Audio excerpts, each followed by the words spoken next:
Hi friends, এটা একটা মেয়ের গল্প।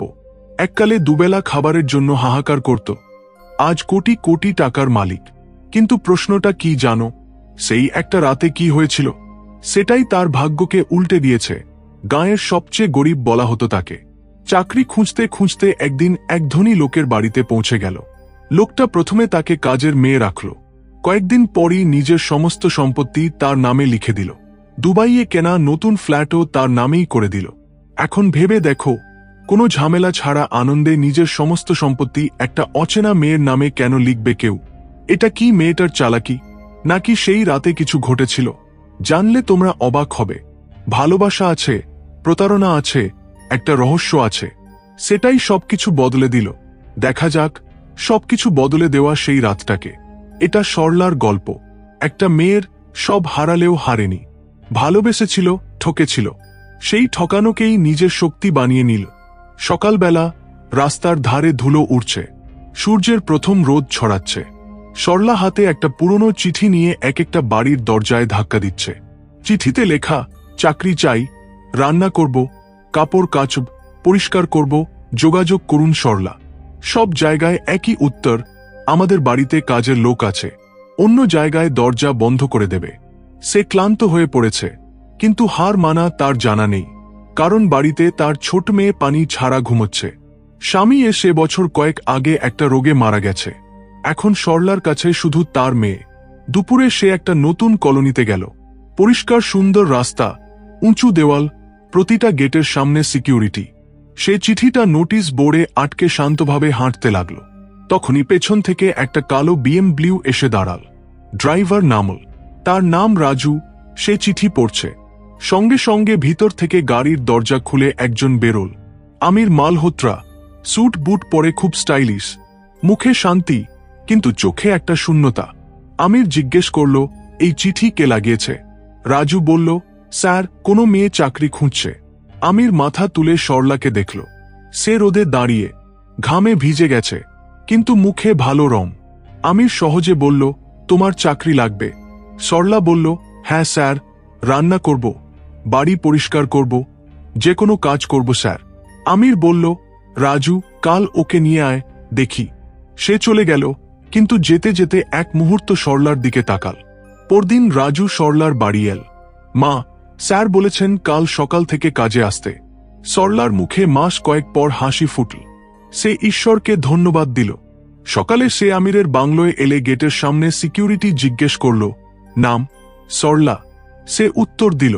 ভিতরে সবকিছু ঝকঝকে, প্রতিটা কোণ, প্রতিটা জিনিস নিজের জায়গায়। সে কাজ শুরু করল। ঝাঁটা হাতে বাড়ি মুছে, বাসন মাজল। কিন্তু তার চলায় কিছু আছে, অশ্রদ্ধা, সরলতা, কাছাকাছি। সন্ধ্যায় আমির এল। কাজ দেখে বলল, তুমি খুব ভালো কাজ করেছ। সরলা মাথা নিচু করে বলল, কাল থেকে আরো ভালো করব স্যার। ধন্যবাদ স্যার, পুরো চেষ্টা করব। ধীরে ধীরে দিন গেল। প্রতি সন্ধ্যায় সরলা চা বানিয়ে আমিরকে দেবে। কখনো জিজ্ঞেস করবে, একটু চিনি পছন্দ করেন? আমির হেসে বলবে, তুমি কি করে জানলে? সে বলবে, প্রতিদিন দেখি তো স্যার। ধীরে কথা বাড়ল। আমির নিজের জীবন বলতে শুরু করল। তার বউ কিভাবে ছেড়ে চলে গেল। বাড়িতে শুধু কাজ ছিল, কিন্তু শান্তি নেই। সরলা শুনবে। সে বেশি কথা বলবে না, কিন্তু তার চোখ সব বলে দেবে। আমির বলল, সব সময় মনে হয় বাড়ি খুব বড়, কিন্তু তাতে কেউ নেই। সরলা বলল, স্যার, বড় বাড়ি নয়, বড় মন লাগে। আমির চুপ করে রইল, কিন্তু সেই মুহূর্তে তার ভিতরে কিছু হলো। একদিন আমির শাল এনে দিল। ঠান্ডা পড়েছে, তোমার জন্য। সরলা বলল, স্যার, আমি কাজের মেয়ে, উপহার কেন? আমির বলল, তুমি কাজের মেয়ে নও, এই বাড়ির মানুষ। সেই মুহূর্তে সরলা চমকে গেল। কেউ এমন বলেনি। ধীরে তাদের মধ্যে কথাহীন সম্পর্ক গড়ে উঠল। সকালের হাসি, সন্ধ্যার চায়ের কাপ, চোখের ইশারায়, ছোট ছোট জিনিসে, ভাব দিয়েই। সরলা প্রতিদিন আসবে। আমির কাগজ পড়ার সময় সে চা দেবে। কথা ছাড়াই দুজনের মধ্যে শান্তি, কাছাকাছি ভাগ করে নেবে। একদিন আমির বলল, সরলা, আজ আমার সঙ্গে চা খাও। সরলা অবাক, স্যার, আমি কাজের মেয়ে, আপনার সঙ্গে বসা ঠিক নয়। আমির হেসে বলল, এই ফারাক মুছে ফেলব। সরলার ঠোঁটে হালকা হাসি আর সামনে বসল। দুজনে চা খেতে খেতে বসে রইল। আমির বই দেখাল, পুরনো ভ্রমণের গল্প বলল। সরলা শুনে গল্পে ডুবে যাবে। আমির হেসে বলল, তুমি খুব শোনো, একটু বলো। সরলা বলল, বোঝা শোনার মধ্যেই ভালো। সন্ধ্যায় বৃষ্টি শুরু হতেই কারেন্ট চলে গেল। আমির মোমবাতি জ্বালল, ঘরে নরম আলো ছড়াল। সরলা জিজ্ঞেস করল, স্যার, বৃষ্টিতে আপনি খুশি লাগছে? আমির হেসে বলল, বৃষ্টি পুরনো স্মৃতি আনে, ভালো খারাপ। মোমবাতির আলোয় দুজনের মুখে শান্ত ভাব ভরে গেল। এখন সরলা শুধু কাজের মেয়ে নয়, ও বাড়ির আত্মা। আমিরের হাসি ফিরে এসেছে, প্রতি সকালে দরজার সামনে তার জন্য অপেক্ষা করবে। সরলা বাড়িকে নিজের মনে করতে শুরু করল, কিন্তু প্রতিটা ভালোবাসার পেছনে সত্যি থাকে। আমির বলল, সরলা, তুমি আমার কাজের মেয়ে নও, ও আমার বাড়ির ভাগ্য। সরলা হালকাভাবে, ভাগ্য বদলায় স্যার। আমির হেসে বলল, তবুও তুমি আমার ভাগ্য হবে। ভালোবাসায় ভয় মিশে গেল। সরলার হৃদয় জোরে ধকধক করল, কিছু না বলে চলে গেল। সেই রাতে সরলা ঘুমল না। সে কাউকে কাছে আসতে দেয় না, আমাকে কেন চায়।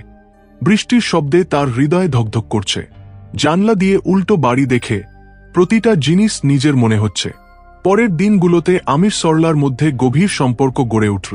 সে প্রতিটা কথা বলবে, সে চুপচাপ শুনে হাসবে। তোমার হাসি এই বাড়ির আলো, বললে। স্যার, হাসি কি খিদে মেটায়? বলবে। হৃদয়ের খিদে মেটায়, বলবে। চোখ মিলে গেল, সময় থেমে গেল, ভালোবাসা না বলেই বোঝা গেল। কিন্তু ভালোবাসার সঙ্গে ভয়ও এল। এই ডকুমেন্টে সই করো, শুধু ফর্মালিটি, তুমি বিশ্বাসের অংশ, বলবে আমির। সরলা ভেবে না পড়ে সই করল। বিশ্বাস ভালোবাসার প্রমাণ মনে করল, কিন্তু সেই সিগুলো তার জীবনের সবচেয়ে বড় পরীক্ষা হয়ে দাঁড়াতে চলেছে। সেই সন্ধ্যায় আমির বলল, এখন প্রতিদিন একটু আগে এসো, আরও কাজ আছে। সরলা হ্যাঁ বলল, কিন্তু হৃদয়ে অদ্ভুত ভয়। আমিরের চোখে কিছু লুকোনো, আগের প্রেমিক নয়, কিছু গোপন করছে। কারণ ছাড়াই প্রশ্ন, কোথায় যাচ্ছ, কার সঙ্গে কথা বলছ? ভালোবাসা এখন অধিকার হয়ে গেল। সরলা সোনার খাঁচায় আটকে গেল। এক সন্ধ্যায় রাজু সতর্ক করল, মা, সাবধান, স্যার বড় প্ল্যান করছে, কাগজ নিয়ে কথা বলছে। সরলার হৃদয় জোরে ধকধক করল। সেই রাতে ঘুম এল না। সকালে ফাইল খুলে দেখল, সম্পত্তি হস্তান্তর। হাত কাঁপল। ভালোবাসা খেলা বুঝল, কিন্তু সরলা হারবে না, সত্যের জন্য লড়বে। ভালোবাসা সন্দেহ হলে সব বদলে যায়, সেই দিন এসে গেছে। প্রতিটা গল্পে একটা টুইস্ট থাকে। সরলার জীবনে এখন সেই টুইস্ট এল। যে তাকে বাড়ির অংশ বলেছিল, তার বিরুদ্ধে প্রমাণ তার হাতে। সকালে সরলা ফাইল খুলল। সম্পত্তি হস্তান্তর, মালিক সরলা দেবী। সে চমকে গেল, আমির তার চালাকিতে সব তার নামে করে দিয়েছে। পুরনো পার্টনারের থেকে মুক্তি পেতে ভুল হলে দোষ তার ওপ পড়ে। সে গভীর নিঃশ্বাস নিয়ে ঠিক করল, এই গল্পের শেষ আমিই লিখব। সন্ধ্যায় আমির এলে সরলা তার সামনে দাঁড়াল, রক্ত ফুটলেও শান্ত। স্যার, এই কাগজে আপনি আমাকে সই করিয়েছেন? আমির, হ্যাঁ। কিন্তু কেন? সরলা, এখন জানি আপনি আমার সঙ্গে কি করেছেন। আমির হেসে, তুমি ভুল বুঝেছ, তোমার ভালোর জন্যই করেছি। সরলা কঠিন, ভালোর জন্য নাকি আপনার লাভের জন্য? আমির, ভালোবাসায় লাভ লোকসান কোথায় দেখতে হয়? সরলা, ভালোবাসায় ঠকানো যায় না। তার মন ভেঙে গেল, কিন্তু চোখে জল এল না। সেই রাতে সরলা দুর্বল হল না। পরদিন উকিল মিস্টার খানের কাছে গেল, আমার ন্যায় চাই। খান কাগজ দেখে, বড় ঠকানো, কিন্তু তোমার হাতে প্রমাণ আছে। সরলা, ভয় পাব না, প্রমাণ জোগাড় করব। রাজু সাহায্য করল, আমিরের কথার রেকর্ডিং দিল। সে সই করবে, তার কিছু জানা থাকবে না। এখন সত্যি মিথ্যের মধ্যে যুদ্ধ শুরু। আদালতে প্রথম দিন আমির মাথা নিচু করে বসে। সরলা সাদা শাড়িতে আত্মবিশ্বাসে দাঁড়াল। বিচারক, সরলা দেবী এই সিগুলো ঠকিয়ে করানো প্রমাণ করতে পারবে? সরলা মাথা তুলে, হ্যাঁ, প্রমাণ আছে। রাজু সাক্ষী, আমি নিজে শুনেছি ও স্যার সরলাকে ঠকিয়ে সই নিয়েছে। সেই মুহূর্তে আমির প্রথমবার সরলার চোখে তাকাল। তার মুখের মুখোশ খসে গেল, চুপ করে রইল। বিচারকের রায়, আমির মালহোত্রা দোষী। সম্পত্তির পুরো অধিকার সরলা দেবীর। সরলা মাথা নিচু করল, ঠোঁটে হালকা হাসি, জয়ের ভাব। বলা হয় না, মেয়ে ঠিক করলে পৃথিবী বদলে দেবে। সরলা বদলে দিল নিজের জীবন, গল্প, ভাগ্য। ভালোবাসায় হারা ভুল নয়, ঠকানো লোককে চুপচাপ দেখে থাকাটাই ভুল। গল্প ভালো লাগলে চ্যানেল সাবস্ক্রাইব করো।